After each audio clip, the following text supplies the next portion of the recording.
بسم اللہ الرحمن الرحیم۔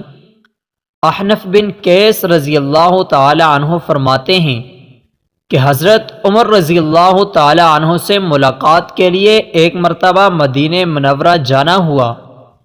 ایک مجمع میں حضرت کعب احبار رضی اللہ تعالی عنہ کو تقریر کرتے ہوئے دیکھا تو میں بھی بیٹھ گیا۔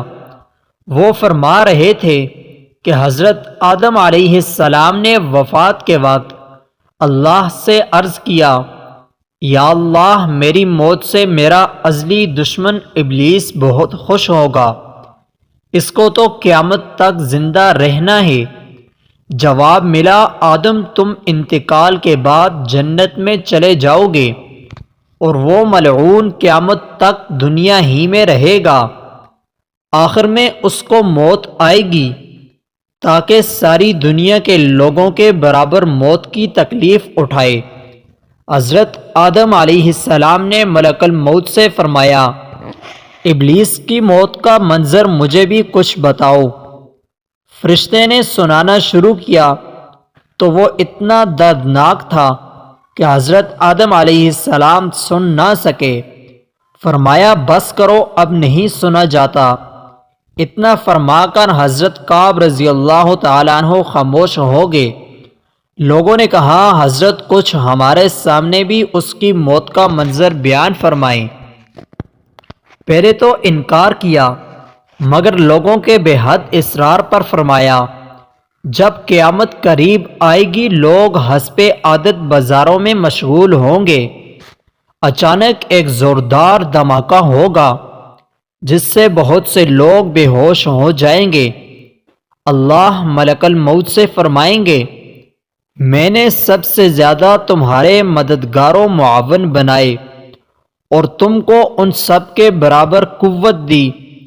میرے غصہ اور غضب کا لباس پہن کر جاؤ اور ابلیس ملعون کی روح قبض کرو اور اس کے ساتھ تمام انسانوں اور جنوں سے زیادہ سختی کرنا، اور مالک داروغہ جہنم سے کہو کہ جہنم کے دروازے کھول دے۔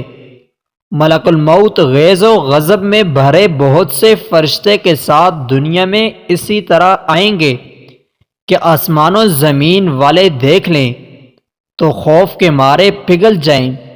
ابلیس کے پاس پہنچ کر بہت زور سے ڈانٹ پلائیں گے جس سے ابلیس بری طرح دہاڑے مار کر چیخے گا۔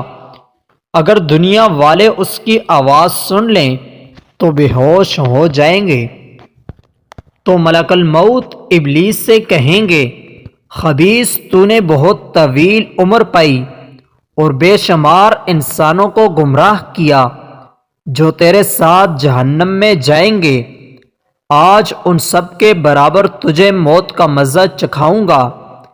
تیری مہلت اور ڈھیل کا وقت ختم ہو چکا ہے، اب تو موت سے بھاگ نہیں سکتا۔ ابلیس گھبرا کر مشرق کی جانب بھاگے گا تو کبھی مغرب کی جانب، لیکن ہر طرف اپنے سامنے ملک الموت کو پائے گا۔ سمندر میں گھسنے کی کوشش کرے گا تو سمندر نکال پھینکے گا۔ آدم علیہ السلام کی قبر کے پاس کھڑا ہو کر کہے گا، اے آدم تمہاری وجہ سے میں ملعون و مردود بنا، کاش کہ تم پیدا ہی نہ ہوتے۔ پھر ملک الموت سے کہے گا، کتنی سختی اور تکلیف کے ساتھ میری جان نکالو گے؟ فرمائیں گے، جتنے لوگ جہنم میں ہیں ان سب کی موت سے کہیں زیادہ تکلیف اور سختی کے ساتھ۔ یہ سن کر تڑپنے لگے گا اور چیختا چلاتا ادھر ادھر بھاگے گا اور جہاں موت آنی ہے وہاں گر جائے گا۔ وہ جگہ آگ کے انگارے کی طرح سرخ ہوگی اور وہاں جہنم کی سنڈاسیاں لگی ہوں گی۔ ان سنڈاسیوں سے تڑپا تڑپا کر اس کی جان نکالی جائے گی۔ آدم علیہ السلام و حوا سے کہا جائے گا، ذرا اپنے دشمن کو دیکھو کس طرح ذلت کے ساتھ مر رہا ہے۔ وہ دیکھ کر بے حد خوش ہوں گے اور کہیں گے، یا اللہ تو نے ہم پر اپنی نعمت مکمل فرما دی۔ اللہ اکبر، اللہ اکبر۔